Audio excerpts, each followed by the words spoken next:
Ladies and gentlemen, once again, please welcome AFA Chair Bernie Scotch.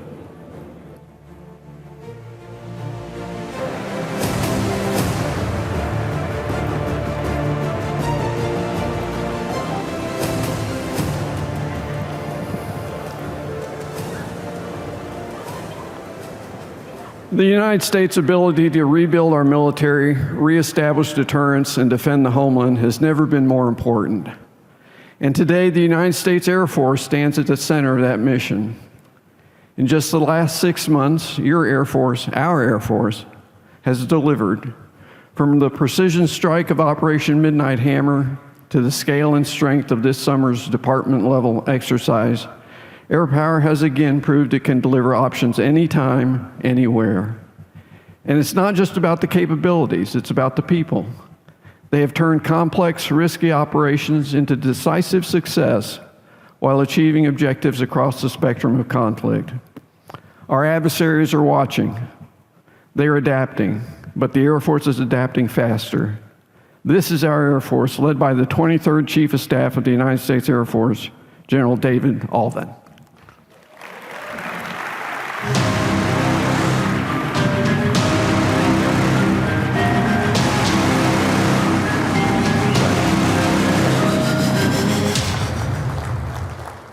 Good morning.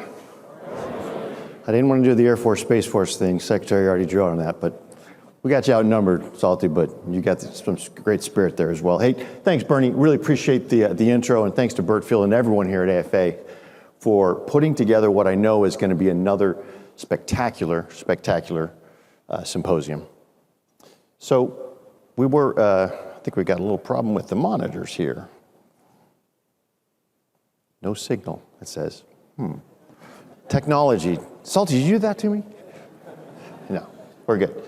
Well, you know, I was here about 6 months ago, not here, I was on a stage like this in Denver, and I was talking about our Air Force and the unique contributions that our Air Force makes to the nation.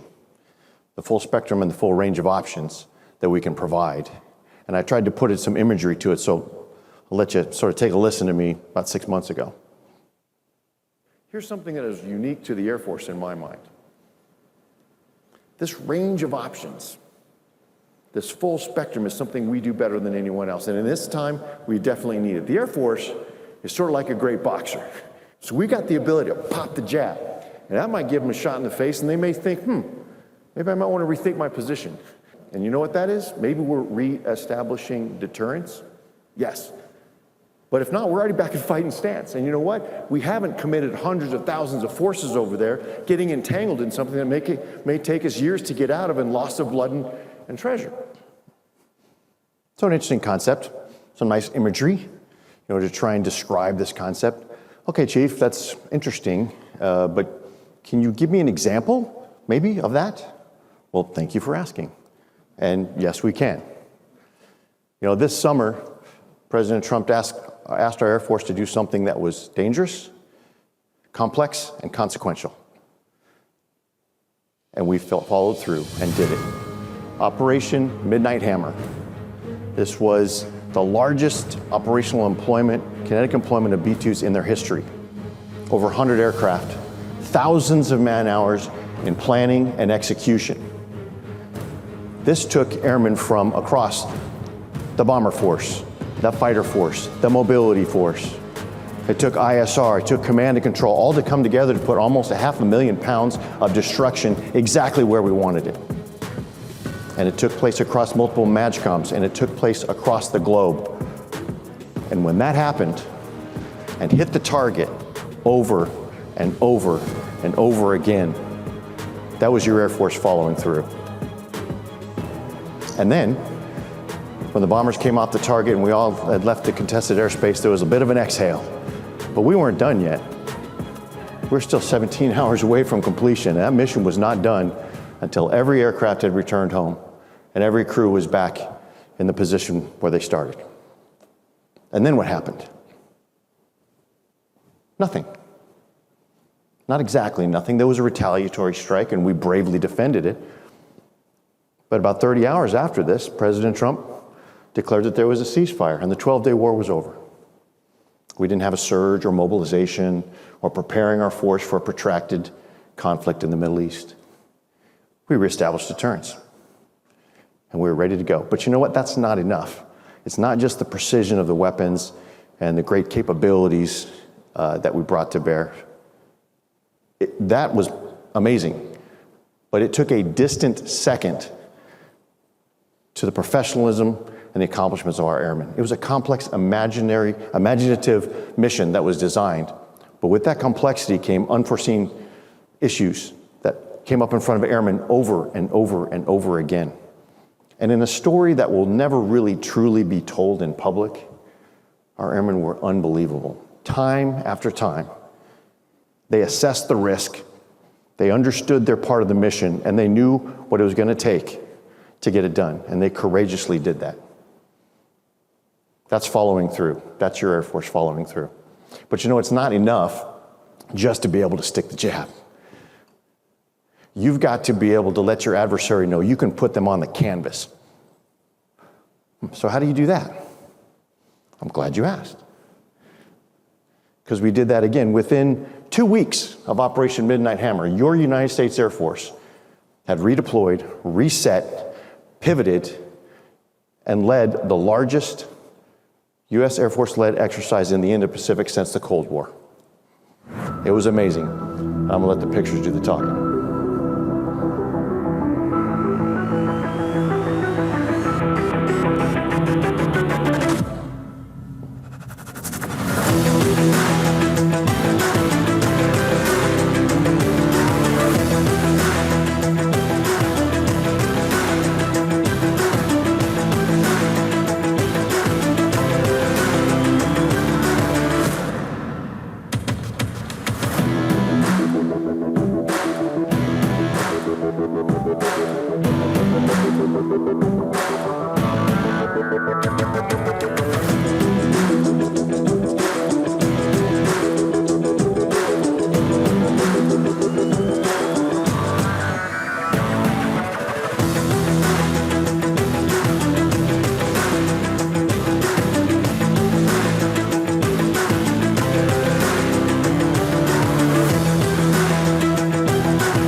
Now, what set this exercise apart was the scope and the scale and the complexity. Again, transitioning from the types of fights we've done to the types of fight we don't want to have to do, but need to prevail if we do. The size, the scale, the complexity. There are lots of elements of this that enable our airmen to learn new things. We aren't white carding logistics like we are used to. In this exercise, we didn't start the exercise in the middle of the fight. We got to be able to get to the fight to see if we can win the fight.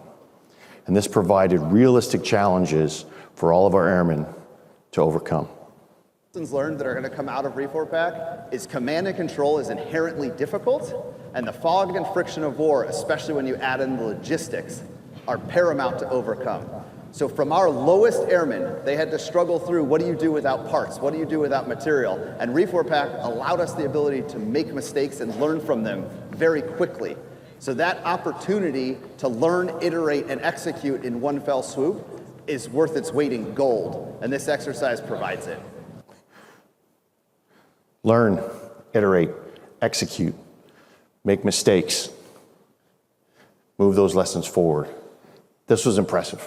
It also, beyond the airmen looking at challenges they hadn't seen, it provided some great leadership opportunities. When you're having to make leadership decisions with uncertain information, maybe not always clear guidance, or when the situation changes so rapidly, you can't do that in a classroom. You've got to do that in the scenario, and we had some great leadership training opportunities as well. We are able to really tackle real-world requirements a lot more effectively. I haven't had an opportunity like this to really lead an exercise, especially to this scale and to this magnitude. Our wing leadership entrusted me with the opportunity to lead so many people. Something that our team was really good at was just adapting, listening to their feedback, and providing the support they needed in a timely manner. Entrusting and empowering our leaders, give them the opportunity to lead and make decisions now.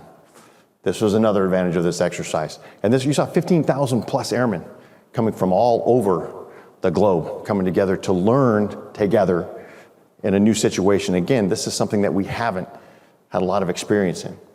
Day-to-day change since Reefer Pack started is really just being able to think on our feet, being able to adapt to sudden changes, overcome adversity, work out of a different theater. We've kind of brought in the total force. We're working reserves, guard, active duty. A lot of young airmen, this is their first time working with sister units, working outside of their home base. They've really just gelled together. Coming from all over, first time away from your base. First time opportunities, learning on the fly. That's Master Sergeant Matt Dirth. I think Matt actually might be here today. Matt, are you in the audience? If so, give me a hoot so I can look at you and stand up. There he is over there. I was gonna say, if not, can somebody just hoop and I'll call you Matt? Master Sergeant Dirth, good to see you. The interesting thing about Matt, many interesting things, but sort of cool. When Matt, the day that Matt achieved his first rank as an airman in our United States Air Force was the same day that his dad sewed on Chief Master Sergeant in our United States Air Force. So that's awesome. That's full circle moment. This is family business. Matt, good to see you here.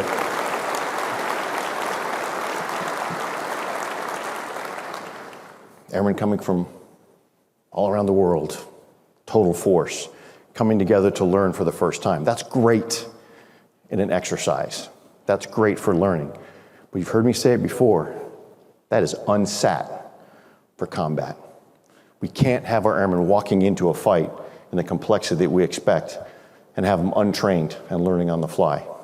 About a year ago, when I was talking to you on this stage, I introduced you to a guy named Colonel Brett Cassidy, who was standing up the 11th Air Task Force, trying to gel that unit to understand what types of training they would need to be able to deploy in an environment like this. And the 11th Air Task Force was there in Reef Pack. Air task forces like the 11th Air Task Force are critical because they help us glean the lessons and observations necessary to continue improving our force generation concepts, ultimately to help make sure that the future combat wings are designed and sourced, going through training and ready to get after missions that help our joint force, joint partners, and the combatant commanders that need them in theater. That's the key. This is about putting together a force presentation, a force generation to fit into what the Joint Force Commander and the combatant commanders are going to need. And the lessons that we learned through this Air Task Force on the way to what the Joint Force is going to ask us to do in 12 months from now, which is deliver the first combat wing for their force employment. Guys like Brett Cassidy and the team are putting together the lessons that are going to make sure we have the right number, the capacity, the right skill sets to meet the mission. So that concept is moving forward, and we are meeting the adversary where they may be. So organizing, training, equipping for that. This was one of many things that happened in this department level exercise. We got to experiment with things. We're looking at now longer range, longer endurance missions. Once we got the air refueler, it sort of wasn't the deal about how long can the airplane be in the air. It's become, how long can the human perform? So we're experimenting with that. We took our longest JASM shot in this department level exercise. We started to integrate the 613th Air Operations Center and the 618th Air Operations Center, understanding while the fight may be in the theater, it has huge global implications. We've got to link those two C2 elements together. We wrung out agile combat employment like we have not done before, doing new operations, hot pit refueling, quick turns with nations and at air bases that we hadn't done before.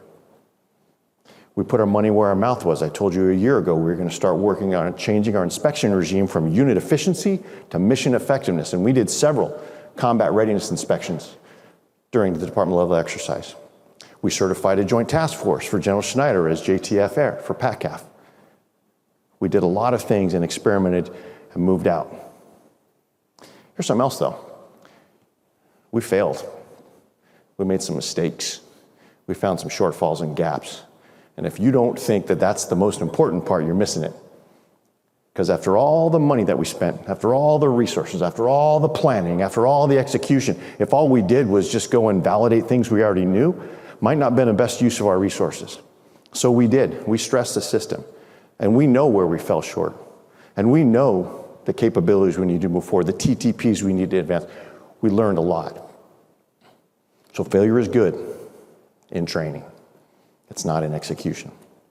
And so we're taking those lessons, and as an enterprise, we owe it to our airmen to follow through on those and have the enterprise solve some of those gaps, fix some of those shortfalls. And in the meantime, we still have the secret weapon. That's our individual airmen who are smart, who are innovative, who see the same challenge that we do. And while we're working hard to fix them as an enterprise, our airmen are trying to come up with solutions on their own. Here's an example of the fixed-wing air-launched counter-UAS ordnance, FALCO. Now, this idea was born in a weapons and tactics conference like 5-6 years ago, when our airmen understood that the premium on our munitions is going to continue to grow and the stockpile isn't growing along with it. So trying to find better ways to have a different effector against a different target. How do they do that? This concept was given one of the top tips there at WEPTAC, but they didn't have a material solution at the time.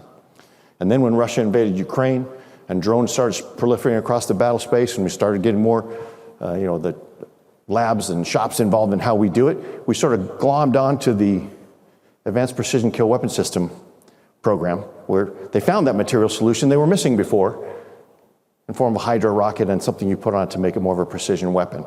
And our airmen said, I got this. They grabbed that, said, we can integrate it on the F-15. Within a month, that was integrated onto the F-15E. And now, for less than 10% of the cost of an AIM-9X, you can put a precision kill on the proliferation of these one-way attack UAVs. And when you put 42 of them on one F-15E, now you're bending the cost curve. Now you're preserving from some of that high-end kit. Now you're getting the capability mix that we need. These are our airmen figuring out, well, we're trying to figure it out in the enterprise. We owe them everything we have. Command and control. This thing called Nightmare. Cool names, right? Next generation information technology for mobility, readiness, enhancement. That's a lot of words strung together that says the air mobility fleet is not connected. And it hasn't been. Why hasn't it been? Well, when we built these systems, when we built the platforms, we didn't have a full appreciation for the premium that we would put on integration. We built them with the KPPs having to do with range and payload and sealing and all these sort of things. We didn't think about that element of it. We're working on that now as an enterprise. But in the meantime, guys like Colonel Gio Monaco and his team, who's witnessed this not only from the flight deck, but in the C2 arena, in the 618th AOC, said, we got to find a solution. So using commercial off-the-shelf technology, using AI tools, using some smart people, putting together this platform they call Nightmare, able to fuse the right information and aggregate it from intelligence, weather, air traffic control, operational chat rooms, put it all together, put the algorithms on, AI tools, and now we have more situational awareness on the flight deck to make good decisions in the middle of the mission. Because as the mobility fleet improves, it doesn't just improve the mobility mission, it is integral to improving the entire combat mission. And these are our airmen, figuring it out, while we work hard to figure it out as an institution. We've got great airmen too that were just coming in to do whatever they're asked, and maybe it might be something different than what they thought they were going to do.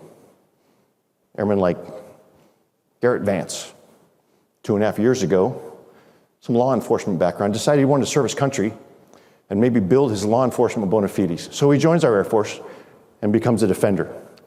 Probably didn't think that within 2.5 years he was going to be doing this.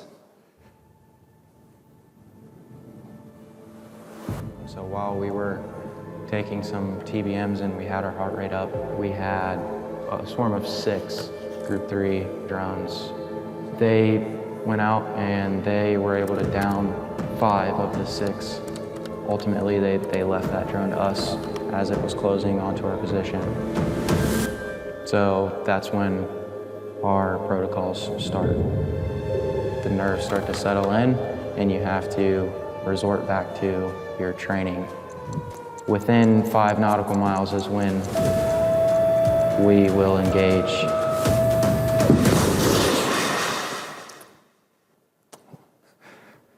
And engage he did. And in that, Airman First Class Vance became the first U.S. Air Force defender to put a kinetic kill on a drone using the Coyote system. So Also, did you notice the way he said it when he said, hey, they left that last drone to us? It's almost like he was thanking them. Thanks, because I want to take part of the whoop-ass too, right? So it was great. These are the airmen that we have coming in. And they keep coming in. The Secretary talked about us making our recruiting goals. Yeah, we did. We crushed it this year. And we have a delayed entry program now where we've got Americans lining up and signing up. Our delayed entry program numbers are at 18,000 and growing. We haven't seen that since 2012. They're joining because they want to be part of a winning team. They're joining because they want to do something great. They're joining because this is a fantastic Air Force. So here's what we owe them. We still need to follow through. So when they come in and they commit to this force, it is a force that is ready to fight. So we will continue to push for the resources that we need, not just to recover readiness. Man, we got to grow readiness.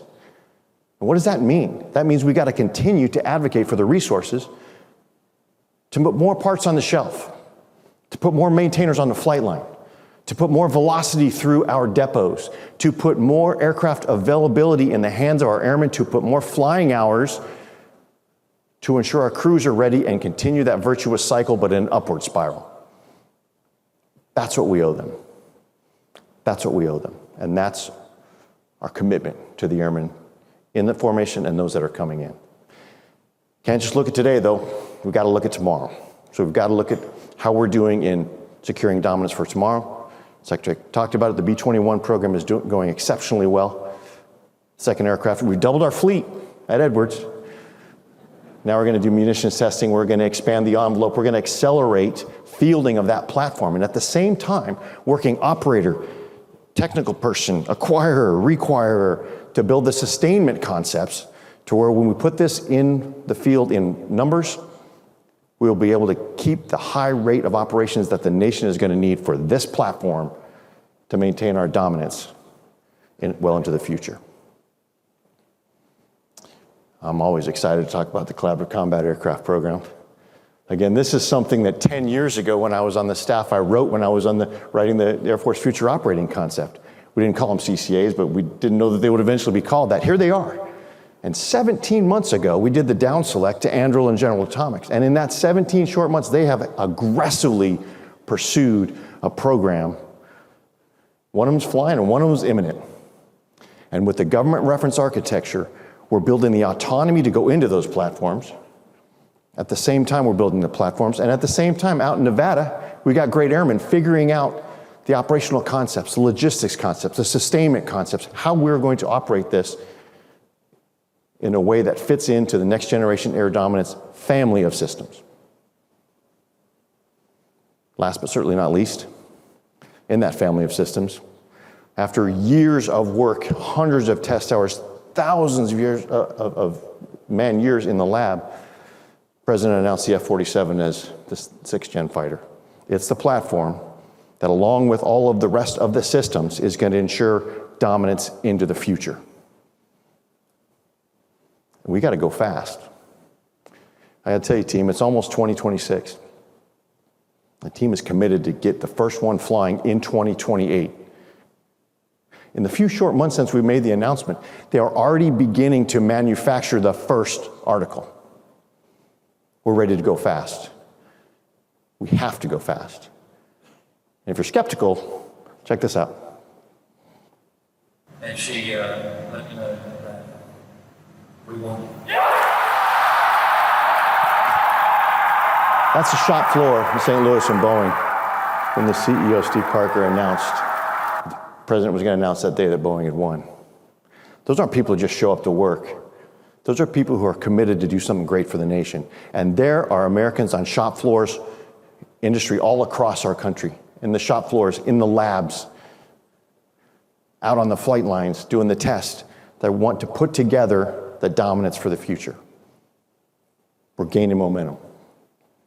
So, we're following through. We're following through on bringing in the right Americans. We're following through on ensuring and advocating for the readiness that we need to be able to fight today, to demonstrate we can pop the jab and we can put them on the canvas. We're paying attention to tomorrow. Plan sort of in place. I'm ready to keep moving. Here's my question. Is it enough?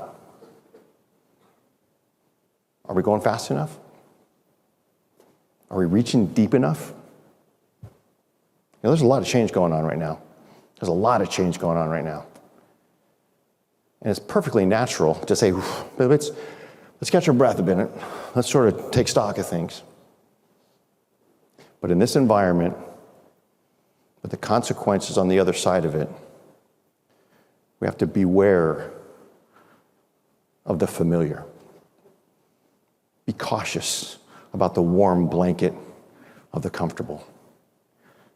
We've got to watch out for that siren song of, well, it's the way we've always done it, and the tried and true has always worked. Because you know what? That may not be good enough. That just may not be good enough. Because the adversary is not taking a knee. They're not stopping and saying, well, maybe if the U.S. slows down, we'll slow down too. Maybe we can take a knee and do it. That's not what they're doing. What do you think they did when they saw this? You think they saw that and they said, okay, we give up. You got us. We're going to stop hiding things. No, you can believe they probably got after immediately how to make it harder, how to make it more complex. And we got to respond to that. So when the president asks tonight, next week, next year, next decade, can you still do that? We have to be able to say, hell yes, we can. We got to follow through on that. That's what's at stake. Great exercise, great lessons that we have currently observed. We will not reach the potential of these things until we take these lessons and we apply them. And we apply them in our budgets. We apply them in our tactics, techniques, and procedures. We apply them in our training. We apply them in our doctrine. And we make sure that these are not just one-offs, but exercises that really test us. These are the norm, not the exception. And as we look into the future, and we develop all of the next generation capabilities, we can't get enamored with the platforms, not just the weapons and the weapon systems. We've got to understand systems over platform. It's the things that links them together that makes it work. It's resilient basing. It's survivable refueling. It's long-range kill chains, against which we're going to definitely depend on our brothers in the Space Force. It's all of those things together that are going to ensure just beyond, well beyond the platforms. That's what we need to maintain focus on. So I'll ask again, are we moving fast enough? How fast is fast enough? That's what we have to ask ourselves. And if we're getting comfortable, we need to check ourselves. Because you know what? We use terms about speed. I've used it. You can check my speeches. I've used terms like, we need to move out at the speed of relevance. That briefs well. It's a nice phrase, speed of relevance. I've been thinking about that, and I'm not sure what the hell that means. Last time I checked, our mission statement doesn't say fly, fight, and be relevant. Last time I checked, our mission says fly, fight, and win Airpower anytime, anywhere. So if you want to know what the pace is, that's the pace. We have to move out the pace to win. If we're not getting there, then we need to find another gear. But I'm an optimist. And I know that we got this. Because we have airmen coming into our formation and in our formation that are talented, skilled, innovative, ready, want to do something great for their country, want to lead and be led for what the nation asks. And with them, we've got industry, ready to build the things we need. We've got established industry, growing industry, aspiring industry. We've got entrepreneurs. We've got people in small shops wanting to be a part of our Air Force to deliver what the nation needs. And what the nation needs is one Air Force, integrated, aligned, focused, ready to fight. The nation needs more Air Force, more capability, more capacity, more options for the president. Your nation needs your Air Force, moving out at a pace to win. Thank you.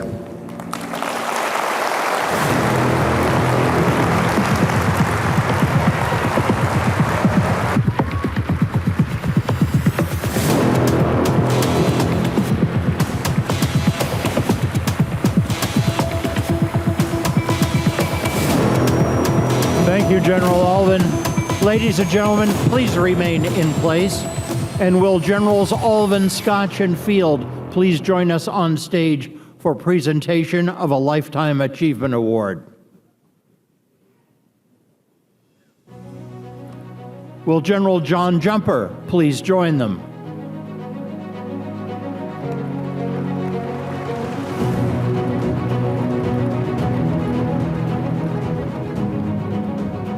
Throughout a distinguished military career spanning nearly 4 decades, General Jumper exemplified the highest ideals of military leadership, strategic innovation, and service to our country. Jumper began his military career in 1966, earning his commission as a distinguished graduate from VMI's ROTC program.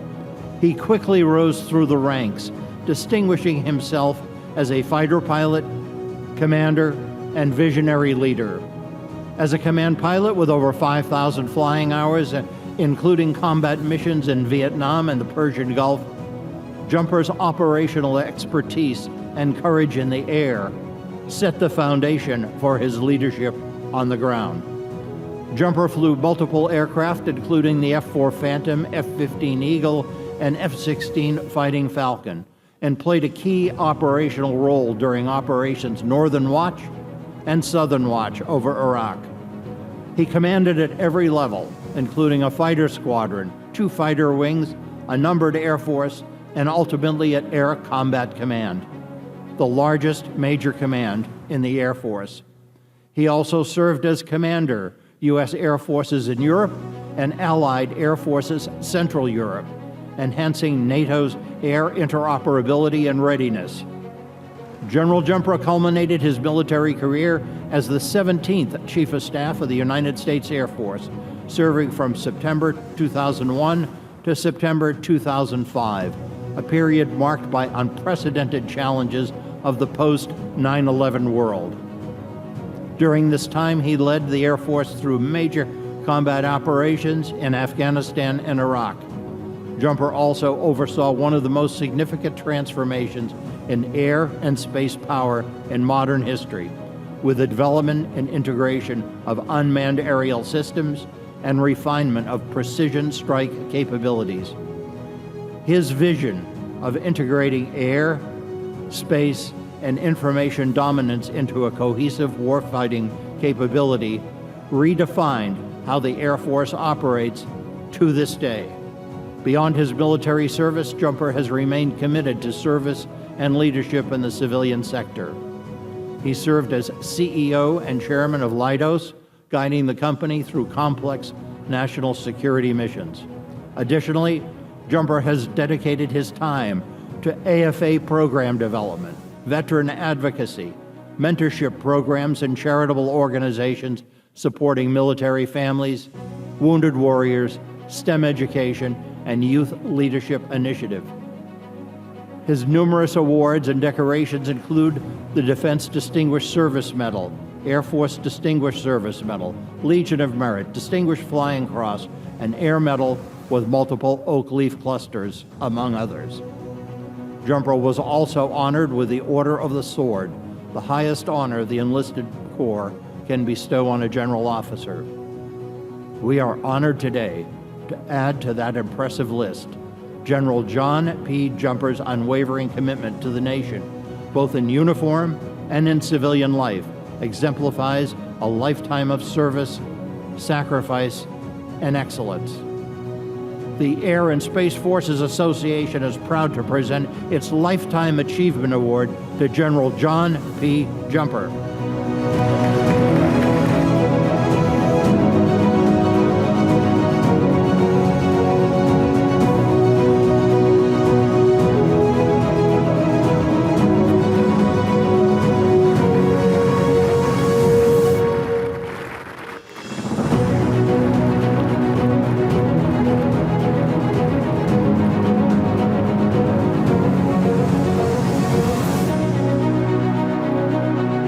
Congratulations, General Jumper, and thank you. Ladies and gentlemen, please stay in place. We have another Lifetime Achievement Award. Would General Philip Breedlove please come forward for presentation of another Lifetime Achievement Award?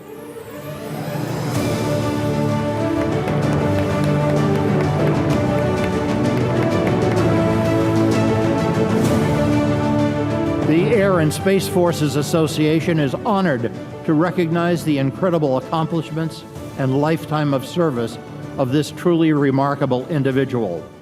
From incredibly humble roots, one generation removed from subsistence dirt farming, to the highest military command in NATO, General Breedlove's career exemplifies the Air Force ideal of service before self. Inspired by his family, including his father, the smartest man General Breedlove has known, and uncles, who all served in World War II, General Breedlove became the first of his family to earn a college degree and a commission as an officer. He set the standard of excellence early as a distinguished graduate of Georgia Tech's Air Force ROTC program, and as the top graduate of the Air Force's F-16 Replacement Training Unit. Over the course of more than 3 decades, Breedlove shaped Airpower, joint operations, and international security. His career spanned 8 assignments in Europe and 3 in Korea, including command of 8 different Air Force organizations, culminating as the 17th Supreme Allied Commander Europe and Commander U.S. European Command. He remained a mission-ready F-16 pilot with more than 3,500 flying hours, primarily in the F-16, and flew combat missions in Joint Forge and Joint Guardian, a testament to his commitment to lead from the front. In joint and senior leadership roles, Breedlove stood at the forefront of defining moments in history, from supporting operations during the fall of the Berlin Wall to ensuring continuity of command on 9/11, where, when under attack, he helped evacuate and reestablish Air Force headquarters at Bolling Air Force Base. Together with retired General Wally Moorhead, Breedlove built the first Air Force warfighting headquarters, and as Vice Chief of Staff of the Air Force, he helped steer the service through the physical turbulence of sequestration. As SAC-EUR, General Breedlove designed the most significant transformation in NATO's readiness stature in 70 years. He led the alliance's strategic response to Russian aggression in Crimea and the Donbass. His visionary thinking contributed to the original air-sea battle concept, and upon retiring from the Air Force in 2016, his leadership and passion for service extended into academia, industry, and global policy. He is an active leader in multiple think tanks, to include serving on the board of directors at the Atlantic Council. He consults with multiple defense and commercial partners, imparting his knowledge and expertise of global operations, and is a distinguished professor of the practices at the Sam Nunn School of International Affairs at Georgia Tech. Recognized with honors including Atlantic Council's Distinguished Military Leadership Award, the AFA Citation of Honor, and induction into Georgia Tech Engineering Hall of Fame, General Breedlove continues to shape history, serving with courage, honor, and conviction. In recognition of his exceptional accomplishments and a lifetime of service, the Air and Space Forces Association is proud to present its Lifetime Achievement Award to General Philip M. Breedlove.